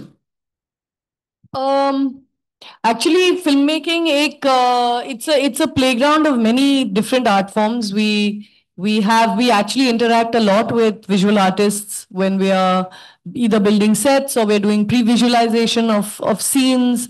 Visual artists come in character building, in many parts of filmmaking already. So film is a collaborative art form. We have visual artists, we have musicians, we have performance artists and technicians of different kinds. तो वो already filmmaking की ये खासियत है, और इसीलिए मैंने film चुनी, because मुझे अलग अलग चीजों में दिलचस्पी थी. I was interested in writing, but I was also interested in music and acting and costume and so many other things. तो वो already है filmmaking में. तो I mean, there is no such thing as a platform, in the sense that if there is a film requires a particular kind, for instance, आपने तारे ज़मीं पर देखी है? तारे ज़मीं पर, it's about a young child who's dyslexic, जिनके art teacher समझते हैं उनको और उनके समझते हैं. तो really that art teacher, we needed someone to do the artwork for the art teacher and for the kid. So we had these two different kinds of artists, kind of participate in the filmmaking process directly. But otherwise, there are many other kinds of ways in which visual artists are involved with film. So I wanted to put the next question here to your left. Yes, I know. Yes. My name is Sushmita, and we organize something called Udaipur Tales. It's a oral storytelling festival. And our foundation also works for water. So my question comes from water. You're making films, such lovely films, actually. And have you thought of making something on water? Around water, women and water, because women are most affected by the paucity or lack of water. जो problems होती महिलाओं को पानी की वजह से, वो बहुत ज्यादा है. तो कभी आपने ऐसा सोचा कि पानी और स्त्री को, दोनों को जोड़ के कोई ऐसी फिल्म बनाई जाए? या हम एक्सपेक्ट करें आपसे आगे? एक्चुअली एक आइडिया थी हमारे मन में, एंड जो जैसे आपने कहा, हम पानी फाउंडेशन में जब काम करते हैं, बहुत सारे बहुत कमाल के स्टोरीज हमारे सामने आते हैं औरतों के संघर्षों की, जो और बहुत औरतें जुड़ी हुई हैं हमारे मुहिम से, हमारे काम से, और उनकी कहानियां आप बिलीव भी नहीं करेंगी। तो you should go to our website, our Paani Foundation YouTube page, to just see what women are doing in the villages of Maharashtra. They are just quite incredible. But कोई एक ऐसी कहानी हमें नहीं मिली जो हमें लगा कि to make into a commercial film, क्योंकि मुद्दे पे जब आप कहानी बनाते हैं तो लोगों को मजा नहीं आता है। It has to be a characters dilemmas, a character's problems, and the character becomes important, the situation becomes important, not really so that the issue becomes the backdrop rather than the reason you're making the film. So we haven't found a dramatic enough interesting story around which to make a story with which you have the backdrop of water. Though we use storytelling a lot in our work in Pani Foundation, and in our Pani Foundation social media, you can see some of those stories, but we haven't yet thought of a fiction film on it yet. Just to let you know, Divya has been part of our festival. He has come here twice. Divya Nidhi Sharma? Yes. Okay. Yes. Yeah. He's one of the writers of Lapata Ladies. Yeah. Hello Kiran ji. Hi. मैं इस बार की जो ये Rama Mehta writing grant की Urdu category से मैं एक contestant हूँ। तो मैं ये पूछना चाह रही थी कि हम जैसे लोग जो नए हैं, जो नया लिखना चालू किया है, और हम कुछ सोचते हैं कि आगे कुछ करें, तो आप कैसे हमको मोटिवेट करेंगे कि हमको किस तरह, जैसे आपने भी बोला कि हम लिखते तो रहते हैं, हमको कैरेक्टर भी दिखते हैं, आप किसी कैरेक्टर को लेके ही ऑब्वियसली आगे लिखेंगे, बट उसको जैसे कंपाइल कैसे करें, मतलब आप शॉर्ट शॉर्ट लिखेंगे बट उसको फाइनल कैसे पहुंचे, वो मुझे थोड़ा सा था कि आप कुछ उस बारे में बता सकें। आप शॉर्ट स्टोरीज लिखती हैं जी? तो मेरे ख्याल में आप मेरा इसमें तजुर्बा बहुत कम है, मैं जानती नहीं हूँ पब्लिशिंग इंडस्ट्री के बारे में, लेकिन एक तरह से फीडबैक मिलना बहुत जरूरी होता है राइटर को। तो मैं सोचती हूँ कि शेयर करना बहुत जरूरी होता है, और आज के जमाने में जहाँ हम एक डिजिटल दौर में रहते हैं, आप एक ब्लॉग सीरीज स्टार्ट कर सकती हैं, आप अपने स्टोरीज को ऑन सबस्टैक शेयर कर सकते हैं, ताकि एक तरह से आपको भी फीडबैक मिले कि आपकी राइटिंग कैसे है। आप जैसे रमा मेहता राइटिंग ग्रांट कर रही है, आपको मेंटरशिप मिलती है इसके थ्रू, बट ऑनलाइन आपको हजारों ऐसे लोग मिलेंगे जो आपको फीडबैक दे सकते हैं, या फिर कनेक्ट कर सकते हैं कि इनसे मिलिए, ये इसमें पब्लिशिंग करते हैं या जो भी है, तो कनेक्शंस भी मिलते हैं। तो आई वुड एनकरेज कि आप शेयर करें ऑनलाइन, ताकि एक तरह से उसका आपका आप पूरी दुनिया, मतलब जो उर्दू राइटिंग की दुनिया है, आप उससे कनेक्टेड रह पाए। नहीं तो एक तरह से बहुत अकेलापन महसूस होता है जब आप लिखते जाएं और कुछ ना हो उसका। तो उसको एक ब्रेक करने के लिए शायद ये बहुत जरूरी है कि आप बाहर की दुनिया से शेयर करें। Hello, ma'am. I'm Rakshita Devan. As you said, while that not many villains were portrayed in Rapata Ladies. So, ma'am, I would like to know your perspective that when you are working on such a vulnerable issue, may it be patriarchy, and it is important to depict a villain. So, how important it is for you or for a writer to depict to portray them in shades of gray, so that we don't unconsciously outcast them or label them? So that there is no option that they can't get back to society. I would just like to know your thoughts, and I love the film. Thank you. That's a great question, and I think that this is something I genuinely believe very strongly in, that we are all very, very different. We all have our own, sort of challenges, our weaknesses, our frailties.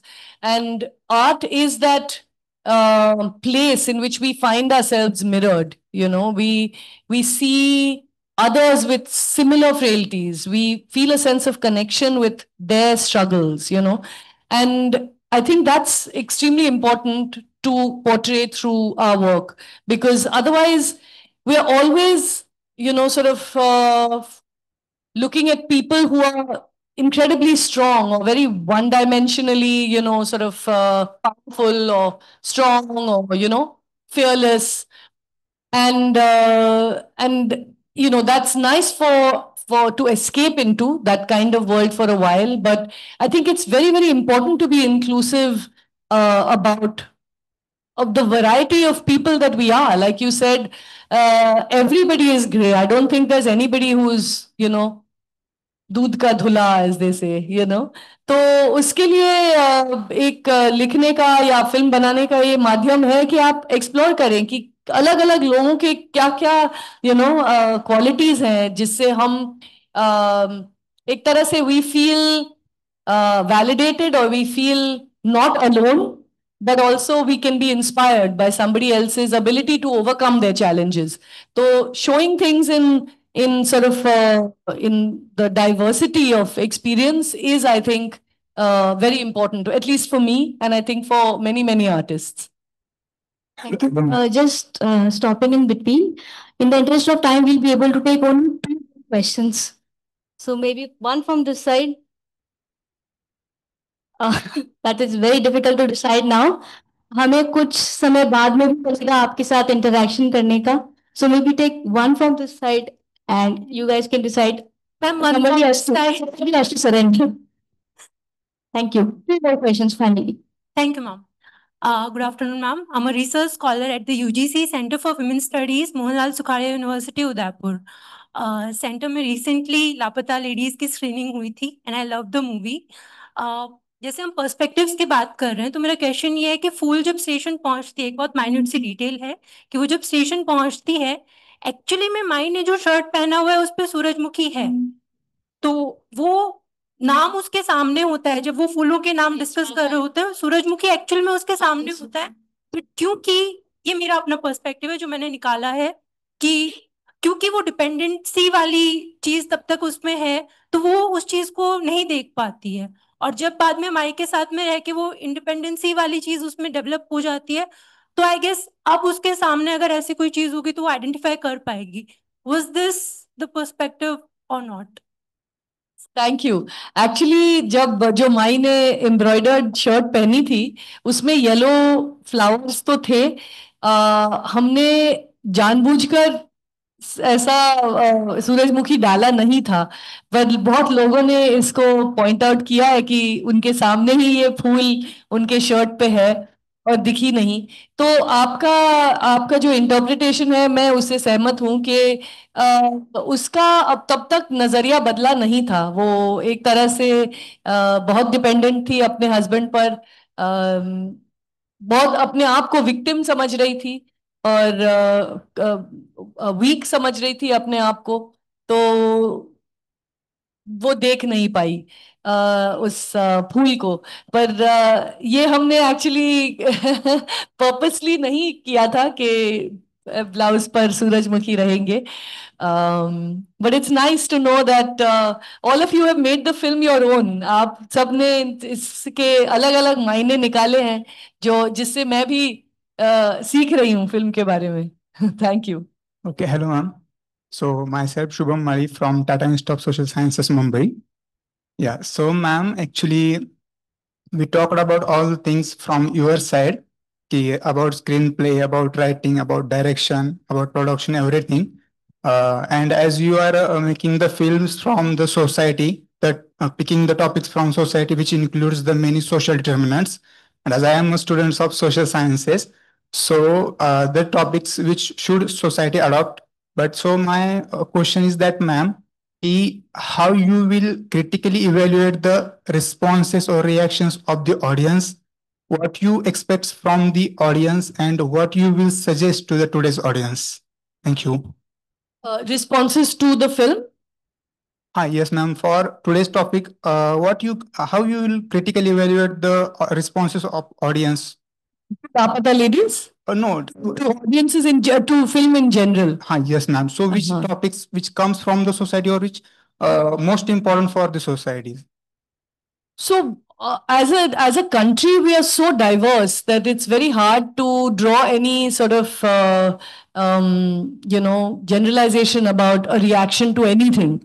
You will find films that are incredibly I would like to say problematic or misogynist in their perspective, also being very, very loved by audiences. But at the same time, a film like mine is also very loved by audiences. So it's hard to gauge what people like. And given that we are so different across the country in every way, whether it's not just language and culture, but our general attitude towards women, attitudes towards religious inclusivity, all kinds of things matter when it comes to your response to film.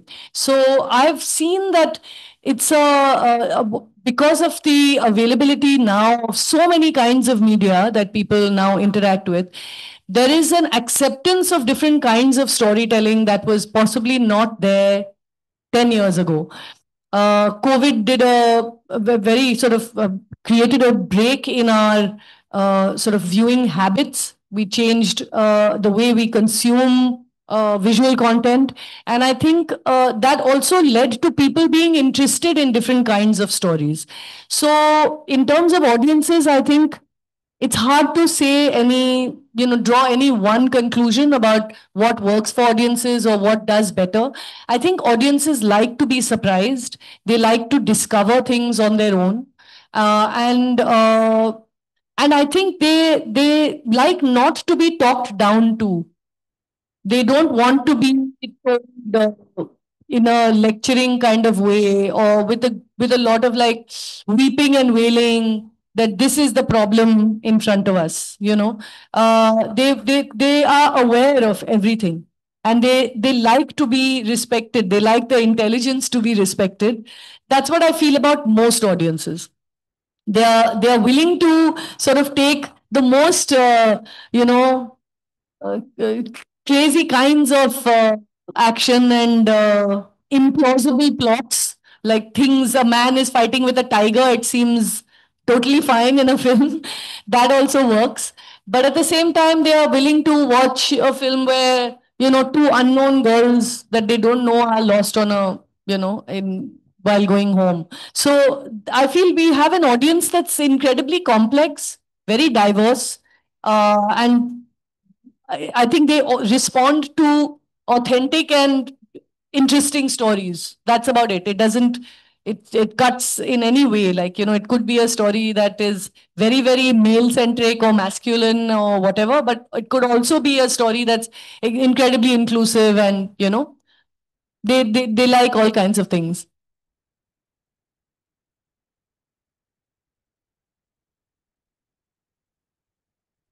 Extremely sorry, mics will not be able to reach to you because you have other things to conduct as well. But actually very, very sorry because you'll not be able to take all the questions as of now. After the program, you'll have some time to talk to Kiranji. So use this opportunity. Also with writers, let me tell you that we have a special interactive closed group interaction with Kiranji. So you'll get an opportunity जब आप उनसे वहाँ बात कर सकते हैं, ठीक है? So thank you to both of you for such a wonderful session. It was truly inspiring. बहुत कुछ सीखने को मिला आप दोनों से. Thank you, Amrita, for hosting it so beautifully. And a big round of applause for Kiran.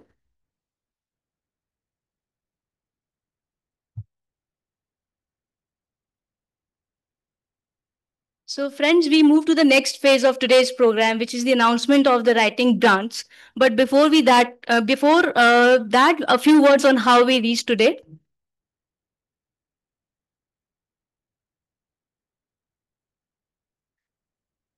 माफी चाहेंगे स्टेज से हम कुछ अभी चेयर्स हटाएंगे ताकि अवार्ड सेरेमनी कंडक्ट की जा सके in the meanwhile let me tell you about the whole process Rama Mehta writing grant के लिए एप्लीकेशंस ओपन की गई थी नवंबर 2024 में और हमने एप्लीकेशंस 30 अप्रैल 2025 तक ली। उस तारीख तक हमें 162 एप्लीकेशंस प्राप्त हो चुकी थी। प्रत्येक वर्ष राइटिंग ग्रांट में हम एक थीम भी अनाउंस करते हैं और इस वर्ष हमारी थीम थी as you are so are we, जैसे तुम वैसे हम। इसके बाद काम शुरू हुआ हमारी शॉर्टलिस्ट बनाने का। इस काम में मदद करी हमारी जूरी ने, जिसमें सैयद मोहम्मद अशरफ और खुर्शीद अकरम उर्दू में, अनामिका और वंदना राग जी ने हिंदी में, नंद भारद्वाज और प्रेमलता राजस्थान में, सुमना रॉय और हिमांजलि सरकार ने इंग्लिश में हमारा पूरा साथ दिया। इस वर्ष 32 स्टोरी शॉर्टलिस्ट हुई थी, 5 उर्दू, 3 राजस्थानी, 9 हिंदी और 15 इंग्लिश में। इन शॉर्टलिस्टेड कैंडिडेट्स के साथ फिर हमने भाषा के अनुसार जुलाई 2025 में लेखन कार्यशाला की, जो इस वर्ष कृषि विज्ञान केंद्र उदयपुर में आयोजित की गई थी।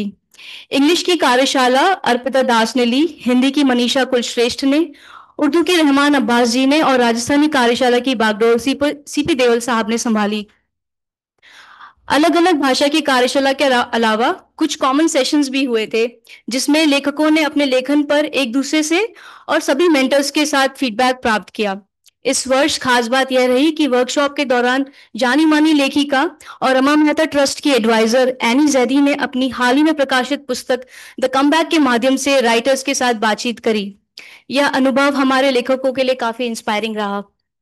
I would like to take this opportunity to express our gratitude towards Annie Zedi, Ira Pandey, and Rakshanda Jalil for helping and guiding us in the entire process as grants advisors at every single step.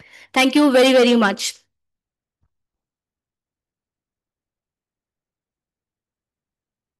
साथियों, इस कार्यशाला के बाद लेखकों ने अपने लेखन को कुछ और सुधारा, संवारा और हमें भेजा। इन कहानियों को पुनः जूरी के पास भेजा गया और हर भाषा से एक स्टोरी को विजेता के रूप में बड़ी मुश्किल से चयन किया गया। इससे पहले कि मैं किरण राव जी और रमा मेहता ट्रस्ट के चेयर विक्रम मेहता जी को मंच पर पुरस्कार वितरण के लिए आमंत्रित करूं, मैं आप सभी राइटर्स को बताना चाहूंगी कि आप सभी बेहतरीन लेखक हैं और आप सभी ने काफी अच्छा लिखा है। आप अपनी शैली पर काम करते रहिए, सभी हमारे लिए विजेता हैं। आप सभी को बहुत बहुत बधाई कि आप यहां तक पहुंचे हैं। Congratulations and best of luck, आज के परिणाम के लिए नहीं बल्कि आने वाले लेखन के लिए, जिसका हम सभी को बेसब्री से इंतजार है। अब तालियां बजाइए।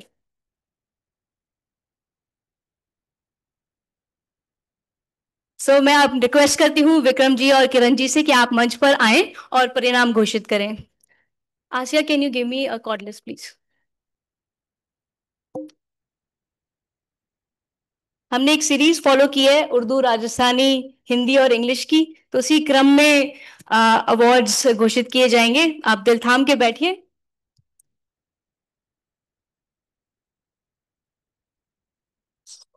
Yes, Urdu.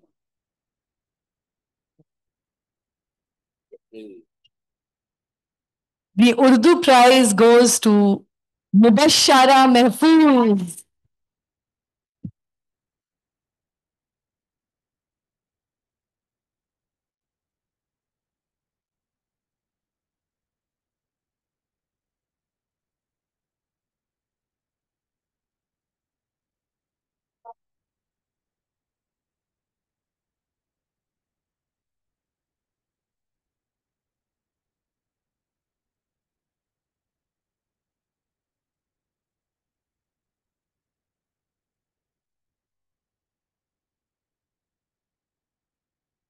Now comes Rajasthani.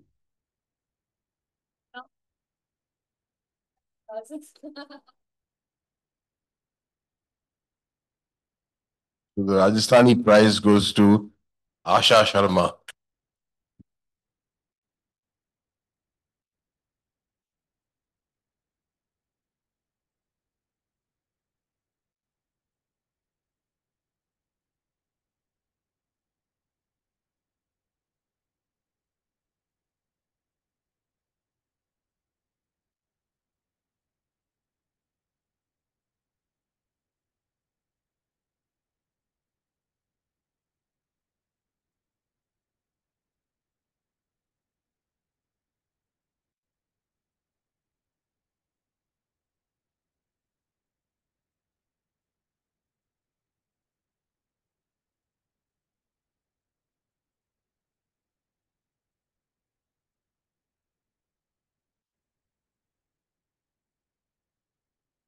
And now for Hindi. And the Hindi prize goes to Yamini Joshi.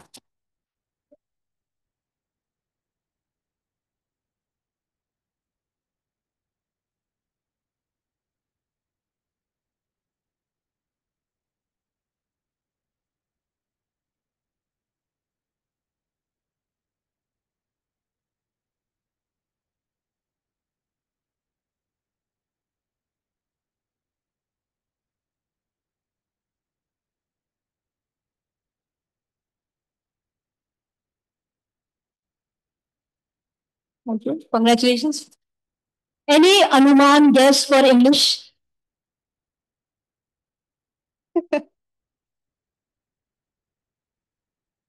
So there's a tie in English. बहुत अच्छी अच्छी कहानियां आई थी, बहुत मुश्किल हुआ जूरी मेंबर्स को डिसाइड करने के लिए. Yeah, so the English prize goes to Rajashri Gautam and Seema Tiwari.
Kiran ji, आप दोनों थोड़ी देर मंच पर बने रहें.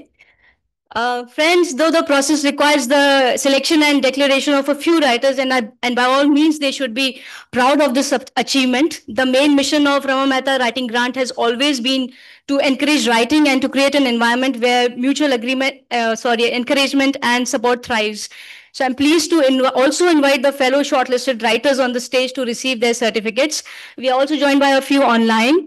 Not in any particular order, but मैं उपस्थित लेखकों से आग्रह करूंगी कि अब वो मंच पर आएं और अपना सर्टिफिकेट लें. Of course, we'll go language wise. सबसे पहले मैं आमंत्रित करना चाहती हूँ उर्दू से रेहाना पटवा जी को.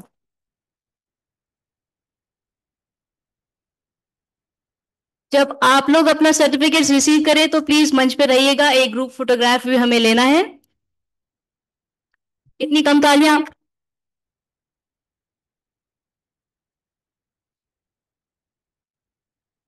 अगले क्रम में सिद्धिका राजनगर वाला. यस यस, आप यही रुकिएगा मंच पे. रेहाना जी उस तरफ आप चले जाएं. हाँ. आफ्टर सिद्धिका मीनाक्षी चुंडावत.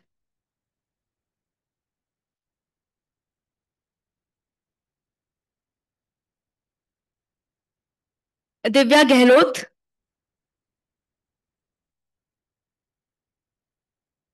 शिल्पी पचौरी.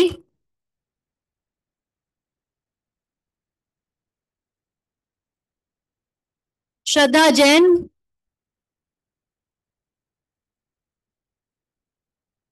श्रद्धा के साथ में सोनल पारेख, आप भी आइए.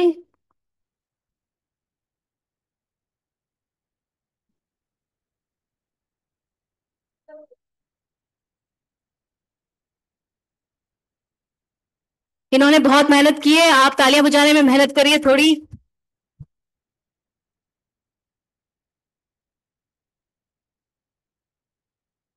श्रद्धा युगो.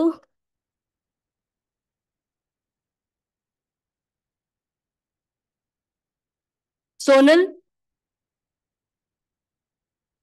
विदुषी Gupta. Anjali Singh.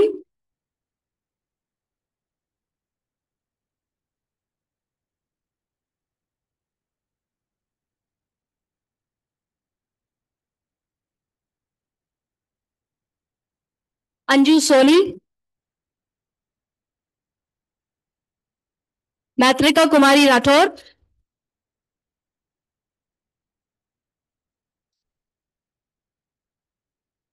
please keep clapping.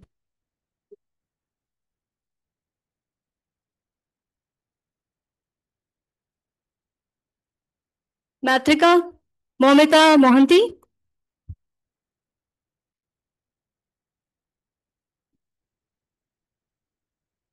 Namita लुनकर,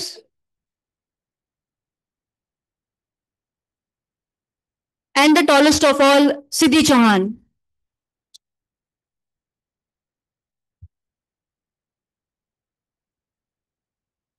Siddhi. Other writers who couldn't come but are connected online are Saima Parveen, Shaista Mehjabeen, Shalini Singh, Divya Gehlot, Shweta Ghorawat, Surbhi Katyal, Surbhi Karwa, Anjali Chauhan, Anjali Yadav, Deepika Jangir, Himanshi Pandey, Rashmi Agrawal, Sayani Day and Yosha Khurana. आप सभी on screen हैं. Please stay back. We'll take a group photograph. Our heartiest congratulations to all of you, सभी winners. सभी winners, please also come on stage for the photograph. Quickly. You can leave your certificates back. आप सिर्फ आप ही आ जाइए.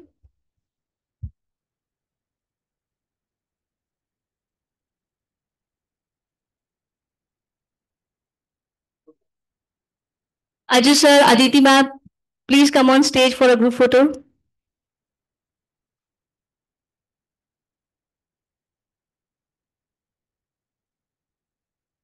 Ronak ji, Amrita, Manjula ji, please come on stage. It's a very nice opportunity. Kamini ji.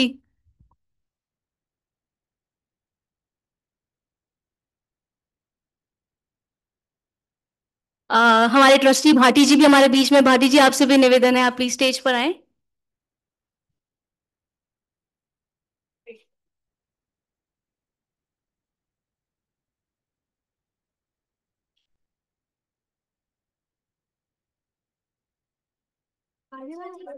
आपका वर्षा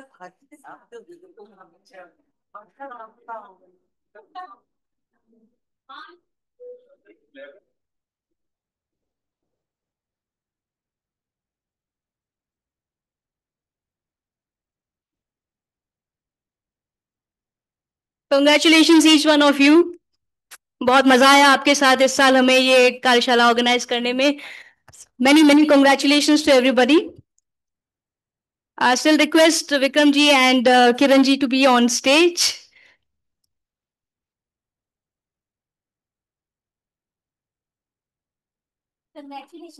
May I now request Manjula ji from Sadhana and the artisan who is with her to please come up on stage and present a token of gratitude to Kiran Rao ji.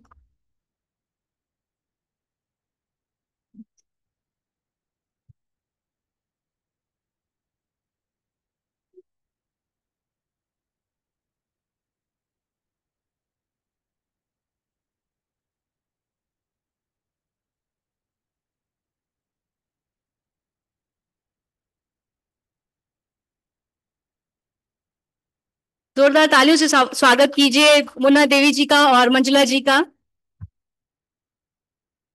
Sadhana artisans के द्वारा hand crafted एक बहुत खूबसूरत तोहफा आपके लिए पेश किया जा रहा है.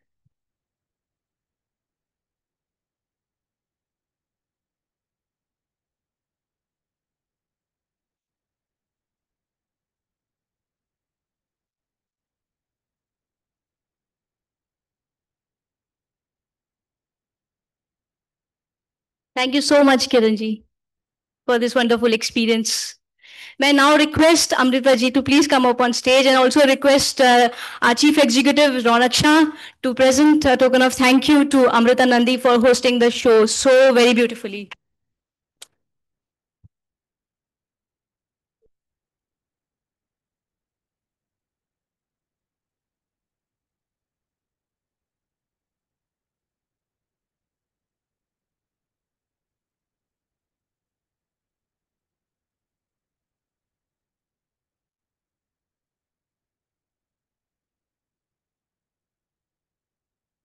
Thank you, Ronak ji. Thank you so much, Amrita. To express our gratitude to all those who made this event possible, I now invite our trustee Kamini Jain Mahadevanji, who has also served as a senior editor at the Penguin Books India, to present the vote of thanks.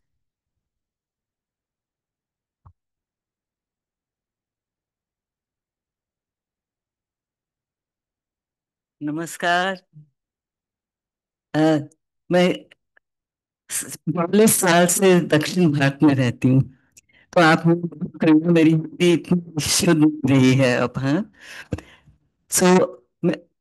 किरण जी ने इतनी खूबसूरती से सारी अपनी यात्रा को हमारे सामने रखा, और अमृता जी ने इतने प्यार से उनको अपनी अमृता किरण जी की यात्रा को खोजा। उनके आगे मैं क्या बोलूं, तो मैं यही कहूंगी, मैं बहुत आभारी हूं हमारे रमा मेहता ट्रस्ट के तरफ से। आप सब आए हैं, उनको बिल्कुल पेशेंस के साथ सुना है और उनके साथ जुड़े हैं। Thank you very much Kiran ji, Amrita ji, Vikram ji, Aditi, and Ajay ji, and all of you, all the best. Keep writing, keep writing. Thank you.